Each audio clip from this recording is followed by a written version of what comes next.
are working on the Barwa. We're working on the cover, and we made a discovery while we were feeling it that there is a chain inside sewn in all the way around. So our first step is to remove all the stitches and pull this chain out. And Pixie's gonna help. So this will be fun. Okay, you stop. Yes. I'm still filming. Okay. This isn't very exciting. It's going to take a long time. It's a seam ripper. Yes, it's a seam ripper. So we're seam ripping. Cut each one. Yes, that way we can also make our pattern for the cover.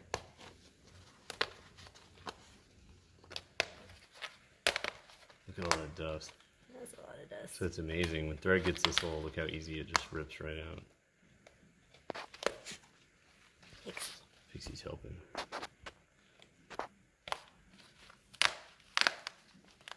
See a bit of the original color. Oh yeah, still inside. It's a lot better than the rest of this.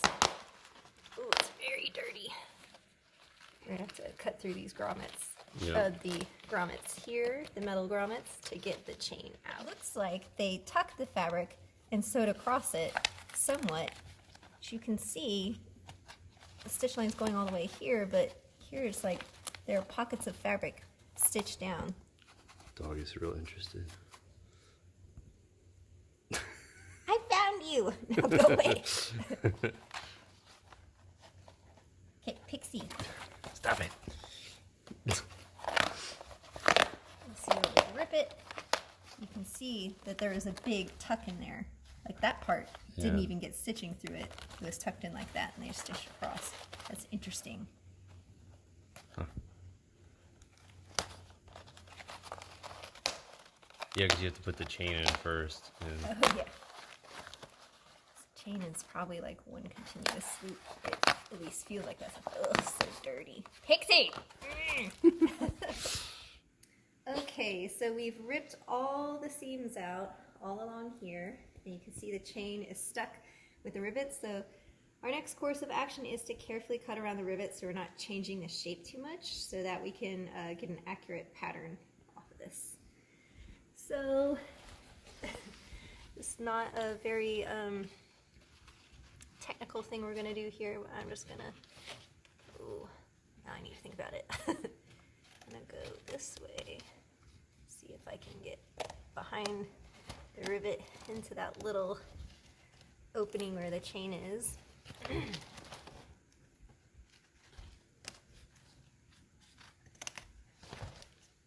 A professional.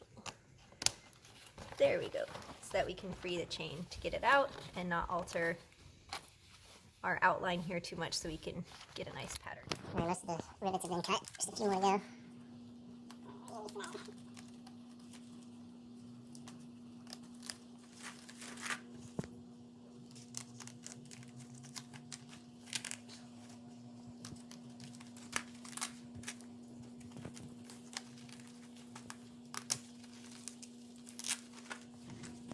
This is actually a really cool color originally, I think.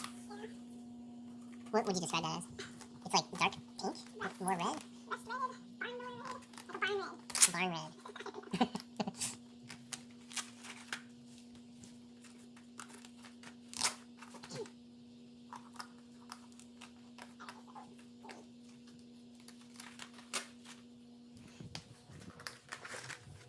Last one.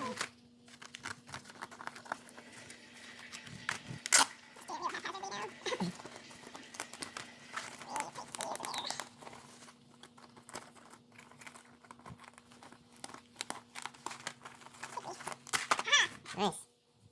That's done. I'll put this. Oh, it's really dirty and rusty. I'll put this in the vinegar base, which I ruined for this process. There's a vinegar. We'll let that down. Hopefully It's at the points of tension where it was making the most contact with the metal. Oh yeah, great point. So the frame that goes through, see the white spots?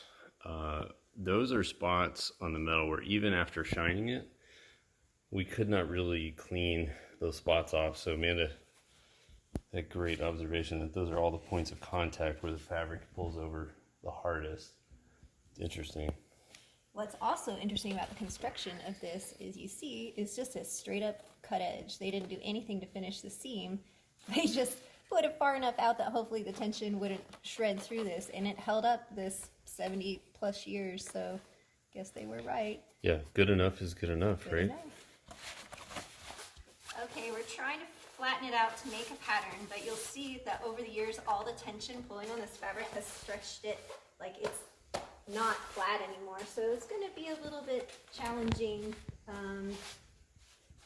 We're going to have to do some guesswork. We'll figure it out.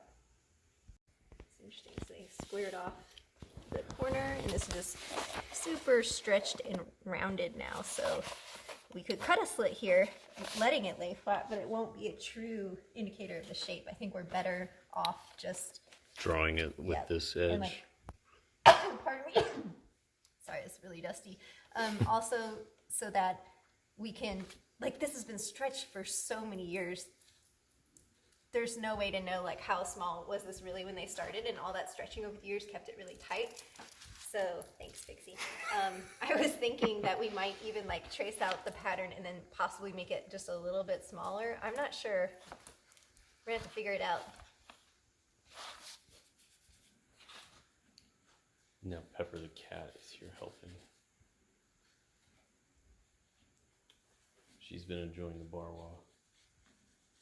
Everyone enjoys Barwa.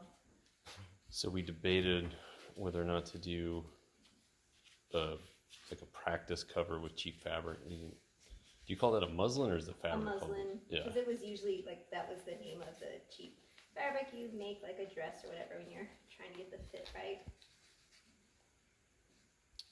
They still call it a muslin most of the time. But we were just going to test it Also, on. lazy people, so you don't want We'll test it. Here's the new fabric we got. This is just regular upholstery fabric, right? the Kansas upholstery fabric. So we got 3 yards. We think 2.5 is enough to do this, but this will give us a little extra wiggle room. And if we want to make a small pillow, like some of the pictures of these online have a matching one, we'll be able to do that.